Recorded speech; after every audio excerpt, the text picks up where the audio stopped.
All right, guys, let's look at some key levels in the stock market analysis, trying to make some money here. So we are going to point out the tech sector. I've also got a long trade idea on Roku, so I want to point that out. We'll go through the various charts and wrap up. I'll try to keep it brief. Let's get right into it. Leave me a thumbs up, guys, if you find value. Just click the thumbs up right now. It does help the channel. I do appreciate it. Thank you very much. Okay, so triple Qs, again, on the daily chart as I roll out, we've got this trend line right here marked in blue. This is the uptrend that the market's been in and the tech sector's been in pretty much for over a year now. Now we broke, as I zoom in, you can see just the other day we broke that trend, and this is where I talked about a sell signal. However, you know, it was a stick save. They managed to recover that trend line by the end of the day. And so kind of a false breakdown, false sell signal. Today, you can see they're selling it down, back down to that trend line. The day's not over, though, and we're kind of underneath it. But again, my trend line could be off just slightly, so we're underneath it, but just barely. What I want to see from right around where we're at now is, you know, impulsive selling. You want to see an impulsive break of the level so that it's just definitive, that you just know, okay, that level clearly has broken without a chance of recovery. You know, not quite seeing it yet. So we're seeing just kind of, you know, they're dipping it below here and the buyers are kind of there. They're battling it out. So we'll see where this goes by the end of the day. The other thing to really look for is, you know, we kind of had some support right here at about 377, 75. That was an area where we dipped down there. We hit it there. Hit it right there. So, you know, if you really want to be conservative, you could wait for a break of that too. You get the break of that, and it's very likely we're heading much lower. Okay, if we don't break there, then we're likely going to just hold this trend, and we could even make a new high. You know, run at the new highs. Now, I don't think that's going to happen because on the weekly chart we've got that bearish engulfing. Let me flip over to the weekly, and again, this candle right here, the week of the 22nd of November, was a bearish engulfing candle. So we engulfed the previous two candles, and then we had follow through. So this pattern is setting up to be the top in triple Qs, and you can see so far that has held as the top. Kind of some battle zone where we sell down, they buy the dip, you sell down, they buy the dip, and that's what we're seeing. Is just every time you sell down, the dip buyers are stepping in, buying any little dip that shows up, and again, just expect that to happen on, you know, individual stocks. This market has been a buy the dip market, so the dip buyers are not going to stop buying the dip until all of a sudden one day they're just proven wrong, and they're going to be caught off guard one day where they're just going to be, they'll buy the dip and then it's actually going to be catching a falling knife, and they'll catch that knife and then it'll fall more. You have to see that really play out, and until that plays out, the dip buyers will continue to buy the dip. So the only thing that's likely going to stop them is just taking massive losses.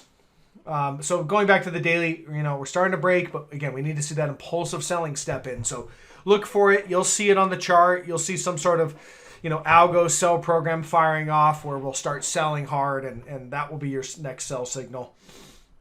Okay, so I want to look at Roku, get this idea out while it's still fresh. Roku, from the all-time highs, Roku's fallen about 65%. So it's sold off really hard.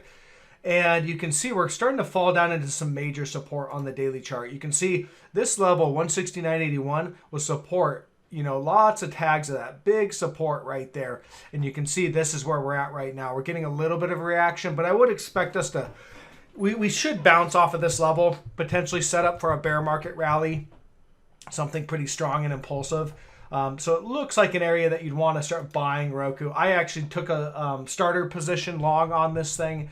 Now, if I look at the daily, we do have some bullish divergence as well. You'll see here that we just have divergence. Now, we want to see these indicators start to turn up to confirm the divergence. So, you know, if we see those indicators turn up, we'll start confirming that bullish divergence, and we'll start looking for this to be a bottoming area on this for our rally up. If you want to be conservative, you know, maybe what we'll do is see, flipping over to the hourly, you know, maybe what we'll do is see, you know, a break of this trend line. You could probably mark something out like this, not a solid trend line, but you could wait for a break to the upside on the hourly candle or hourly chart of this trend line, and that would be your buy signal. And that's kind of what I'd be looking for. So We're at support, big support. Don't expect it, we could chop around here. They might try to drop it down below this level, run a bunch of stops, and then pop it above. That's why I started out with just a kind of a starter long position here. But I do like it as a long trade. First level of resistance right here, 201.75. Next level I see is right here, 235.50. And then big resistance right here at 294.08. So that would be your targets on the way up, with this probably being the final target. Okay, GameStop. Looking at the daily chart, we are starting to break, So the key level I've been watching is right about here, 131.64.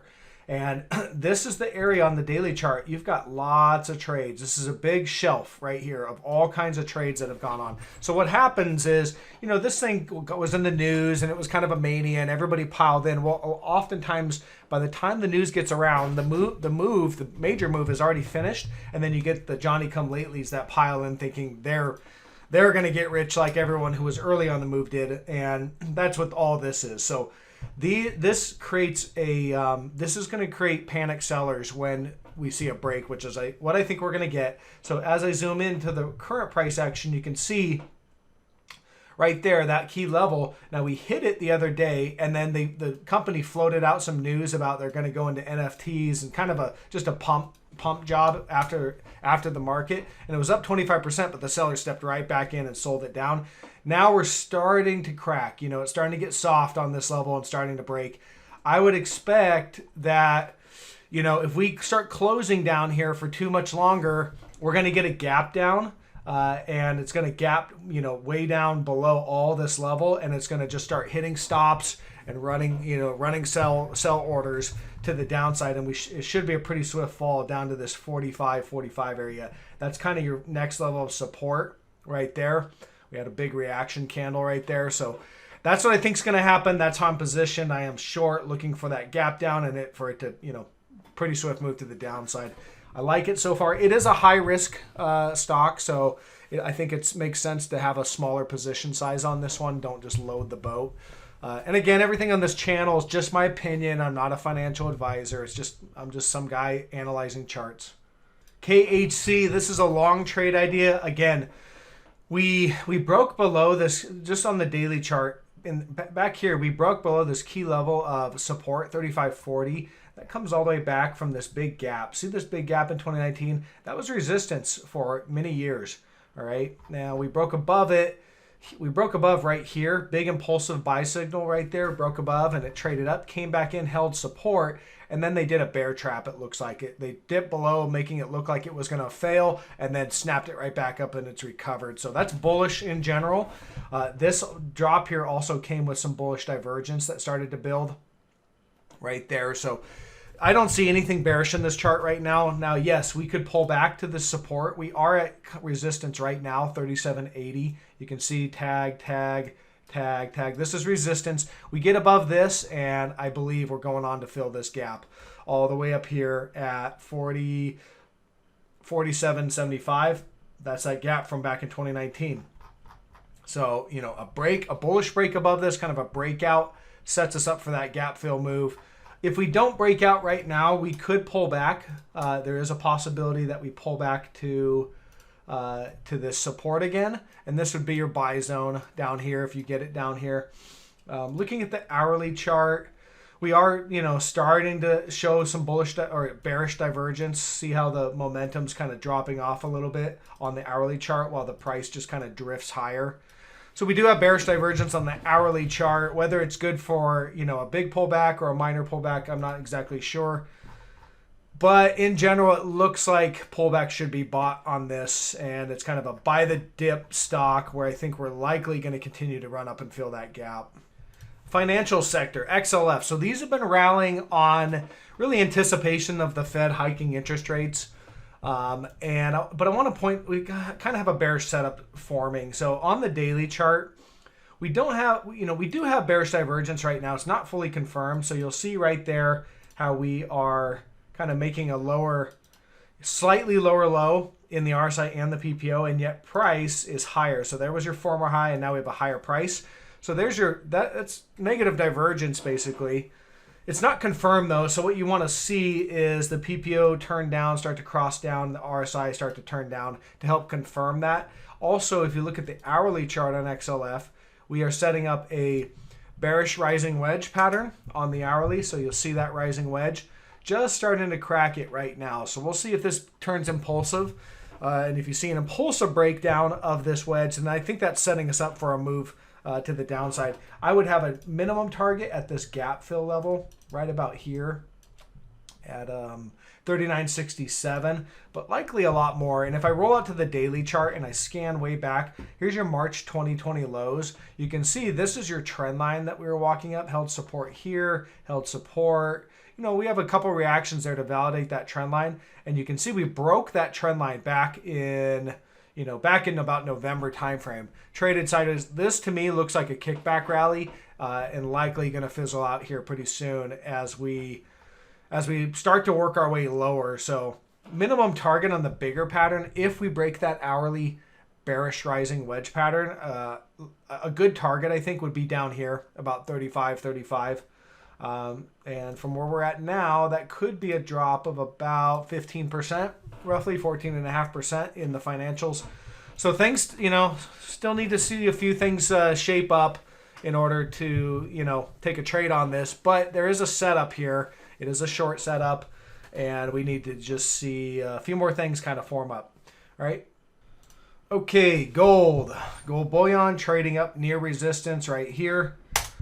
Again, we're just kind of range bound. You can see we've basically been range bound for, since July of last year, and we're basically just kind of bouncing between that range. So until something changes, I'll just keep covering it just to cover, give the update, but there's no technical change. I mean, we could pull back to the support line or we could break. We don't know which way it's going to go, but ultimately I think we're going to break higher. We're still holding that bullish trend. If I look here on the chart, bullish trend set back in 2018.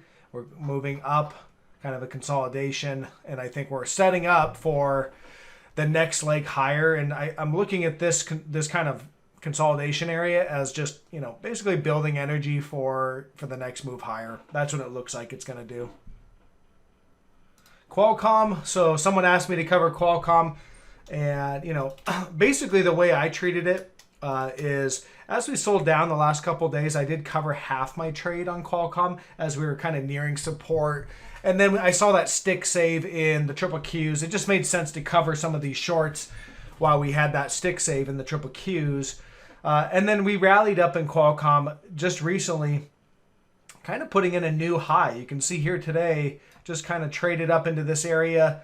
Looks like another divergence.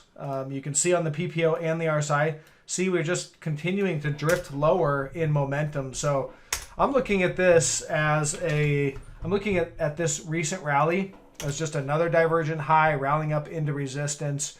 And I added back my short position, my full short position up here at the high. So I'm fully short in Qualcomm. Looking at the hourly chart, you can see this is kind of the area, right? It's about right in here where we've got resistance, and this is the range. You can see the range, up at the top, 192, down at the bottom, 171 area. Looking like we're going to head down to the bottom of that range. And ultimately, I think we're breaking lower. So added back my short, fully short. I don't see any real reason to not be short on this thing with the divergences and the momentum just completely dropping off. It's completely set up for a short. So that's what I'm looking for there. Same with NVIDIA. This one looks like it's going to continue lower. So you'll see clear negative divergences that we're building back in here. And ever since then, we're just making a series of higher lows and higher highs. So basically downtrending. You can see we're just kind of downtrending like that. I think we're about to break and make a new low. And ultimately, it does look like we're heading down to this trend line about, well, we'll mark this out. This was kind of your former resistance right here. Oh, let me grab my line tool here. And it does look like we are probably going to head down to about right there. Let me adjust that slightly right there. Setting us up for a move down to about 232-ish on this next wave down. That's also longer term support coming off of this 2019 timeframe, support through here and we had some support right there. So that's what I got on NVIDIA. That one looks like it's heading lower. And then Tesla's a little tricky because Tesla is still holding this uptrend right here. You can see all the, we had all these tags of support right here. There's another one. So I'd probably want to wait on Tesla for it to break this trend line before taking anything major. Right now, we're right in the middle of resistance and support. So you can short it up at resistance up here, or maybe on a break of this. Otherwise, you're just chopping around in this upward channel. So clear negative, well, never mind. I take that back. We don't have negative divergence yet. So that's why I am, I'm kind of impartial on this. It could rally up and hit this resistance line up here, making it a divergent high. If we get that, we pop up here, that's likely going to be the top in Tesla, at least the near-term top. But right now, being in the middle of the range, it could go either way. It's kind of a 50-50. BABA pulling back today, so support should be about 130. So, that's where the buyer should step in, and I'd look for a rally from that level. So still looks good to the long side on BABA. I think there's more upside, likely going to run up and fill this gap at 161. And that's all I have for today. I don't see anything else that's crazy out there. So leave me a thumbs up. Check out the stock market technical analysis course. Link in the description below. Catch you guys on the next one.